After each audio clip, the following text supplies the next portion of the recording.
In this video tutorial, I'm going to share to you on how you can fix if some keys on your keyboard is not working. So let's get started. First thing you need to make sure is that your keyboard is not physically damaged, because in that case, there will really be keys that will not going to work. So make sure it is not the issue. And if it's not the issue, then move to the next method. Click on the start button and click on the settings icon. Now here in the list of options on the left pane, you just have to simply click on System.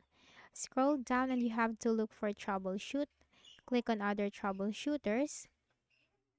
Now here you need to simply find keyboard. So once you find keyboard, you just have to simply click on the run button that corresponds to keyboard, and that will run the keyboard troubleshooter. Now what this will do is that this will help you detect and spot the issue or problem that you are facing on your Windows, and aside from that, this will also give you suggestions and recommendations on how you can fix the issue. So run the keyboard troubleshooter. Close this, and then you have to click on the start button, click on the settings icon. Here in the list of options on the left pane, we have to simply click on this one, accessibility. Scroll down and you will find keyboard, click on that. And here you will find sticky keys, filter keys, and toggle keys. So for the filter keys, if this is turned off in your case and you face the issue, you can enable this.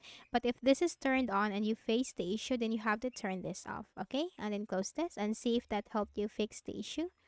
Next method, make a right click at the start button. Then here you have to select device manager. Once the device manager window is open, you just need to simply locate keyboards and locate your keyboard driver. So once you find your keyboard driver, make a right click, select update driver, browse my computer for drivers. Let me pick from a list of available drivers on my computer.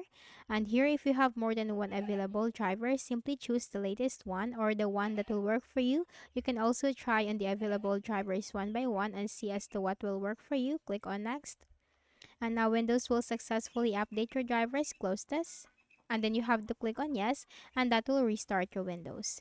For the final method, go back to the same device manager window, and then you just need to simply right click on your keyboard driver again. Right click, select uninstall device, click on the uninstall button. So once you click on the uninstall button, then you have to reinstall it. So how can you do that?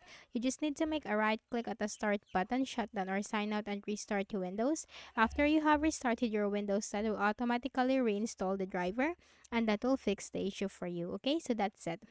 If any of the solutions helped you in fixing the issue, kindly please do not forget to hit the like button and subscribe to this YouTube channel for more tutorials like this. Thank you for watching.